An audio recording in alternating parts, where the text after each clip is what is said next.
Okay, part two. Hey guys, welcome back to my channel. If you didn't see part one, go ahead and go watch part one now because I really just want you to understand the time and effort it takes into being Paisley's and being a content creator and an influencer and all this kinds of shit. I didn't mention this in the last video. You got to have thick skin. There's gonna be haters out there. Now, I never thought I would have haters because I'm like, oh, what do I have that people are gonna hate on? Like, I still don't feel it. I don't feel like anyone should be hating on me because I'm sure it's not where I want. And I feel like if you're hating on Paisley at this level, what you gonna be doing on the next one? Because I don't feel like I have anything that you should be hating on at all. And so if my haters are watching, keep watching me because shit, I'm gonna keep growing. But you gotta have some thick skin. There's going to be people in your comments. There's going to be people telling you, oh, you shouldn't do this. Why don't you try it like this? Oh, you're a fat pig. Even if you're not fat at all. Like, I've seen this skinny girl get called a fat pig. And I'm just like, honey, you're nowhere. You're not fat. I'm like double your size. Like, you're not fat. And they just say some cruel things. Like, I get a lot of people hating on me lately, or I get girls that have acted like they're my friends and want to be all up underneath my ass. Oh, Paisley's the best. Paisley's taught me all this stuff. Blah, blah, blah, blah, blah. This Paisley's like boosting me up.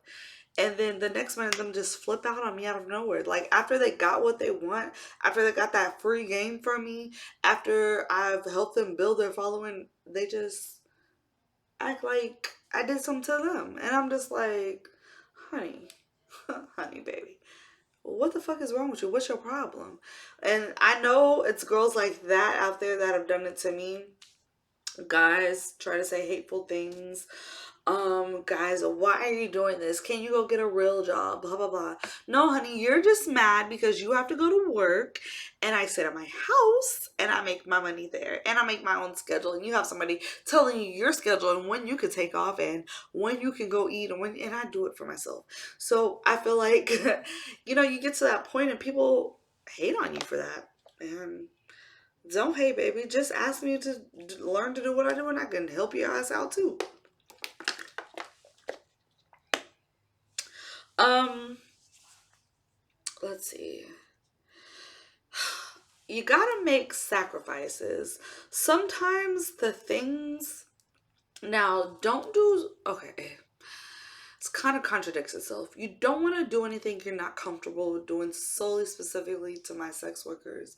If there's things out there that you just absolutely don't want to try, like I don't want to do anal unless I can auction off my anal virginity. Starting price at 20,000, but if I can't do that, that's cool. Never lose it. Um, but there's things like if you don't want to do it, you are allowed to say no. You are allowed to have your limits. However, I wrote this for rappers, but I really want this to be about sex workers. So let me try to think of an example. Because I was gonna tell, let's just keep it on sex work. I'll make a whole nother one for music artists and shit.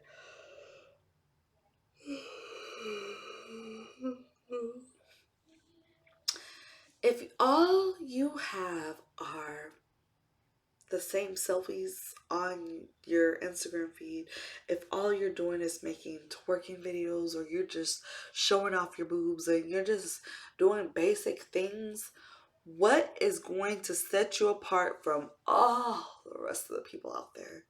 What sets you apart? Because you're not setting yourself apart. And sometimes you have to be willing to try new and adventurous things. Like, for instance, I just discovered that being a giantess and acting like I have a little shrinking man, um, that they're into that. And I'm like, okay, like, how am I supposed to pretend I'm a giant? And how am I supposed to do this? And what kind of weird shit is this? But no, baby, they likes that. And so I got a little adventurous and I tried that. And I'm like, okay, wow, like, this isn't the normal squirting video that I'm used to making. Like, but it's actually selling. So Yeah, did I want to just sit there and just make a squirted video and call it a day and want people just to buy it just because I'm sick of their coming? Sure, but I took the time to do some research, stepped out of my comfort zone, made a little sacrifices there, and it paid off. Another thing, I think, this goes for my porn star friends, and don't get mad at me, but this is my opinion. I feel like y'all think the only type of content that you can sell is with a partner, not realizing the value in solo content. Don't get mad at me. I feel like no one can get mad at me because I've dibbled and dabbled and everything, so I feel like I know the pros and cons about the different stuff, or just my opinions, whether you take some things that might be a con for me or a pro to you and vice versa. But if you could just step out of your comfort zone and just skip out on the fucking and be a little more creative, solo content sells wonders. Like, think about it. And to my ladies out there, a guy wants to pretend he's with you. He wants, in his mind, he wants to visualize himself with you. He cannot always do that when you have a guy with you, right? So when you're talking to them one on one like this and you're looking into the camera as if you're looking into their eyes and you're making it all about just the two of you, it's a different feeling that the guys get than when they're just watching porn. You see how I'm looking at you, so you feel like, okay, yeah, she sees me, she's looking, she's engaged. Like, you don't really get that in porn. Like, and it's nothing wrong with doing porn because there's a whole nother feeling you don't get with just doing solo content, okay?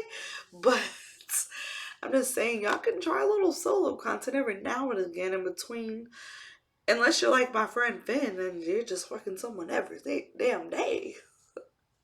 Shout out to Movie University because he watches my shit.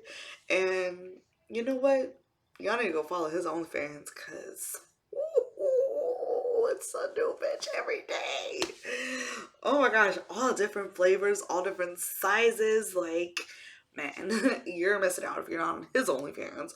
But unless you're like him and you are traveling and you are making that your mission, you gotta put some little fluffers of solo content in between just to keep your stuff relevant and out there. I know one of my porn friends, she was out because of her surgery, and I was talking to her. This was like, I think her surgery was last year.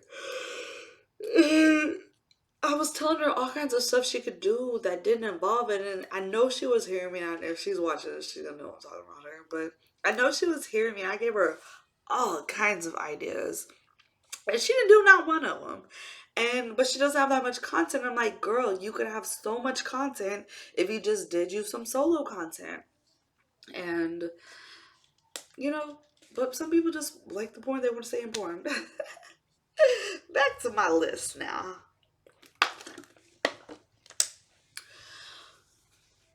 You want to make your fans fall in love with you, not what you're doing. And I need y'all to let that sink in. You gotta let them love you. Like, my fans love Paisley. They fuck with Paisley. So whether that is Paisley the cam girl, Paisley want to sell her videos, Paisley the podcaster, Paisley the ordained minister, they come with me. They just follow me wherever I go because they love me. So yes, it's important to sell your craft, but you want people to buy into you, not necessarily what you're doing. Um, so I just wanted to put that out there. Like, I feel like I do a really good job of that. And I feel like I know a lot of friends that are successful in different things, but then sometimes they tell me that they don't really want to do these things anymore, but they don't know how to transition into something else. But they've made their fan base fall in love with what they were doing and not them. They didn't sell their personality. Like, I talk to my fans on OnlyFans. I know friends that they don't. I'm like, you never talk to your fans? Like, what the fuck? But they just want to sell their content. That's it. So yeah. Sorry, I wrote some sideways notes.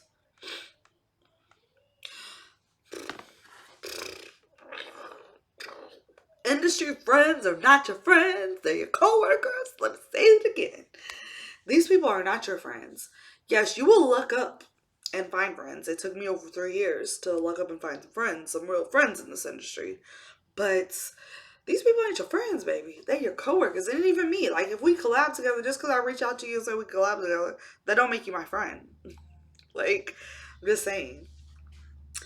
And a lot of girls, especially Telegram, like when Telegram was so strong and we were all doing S for S on there and just, yeah, they tell I'm tired.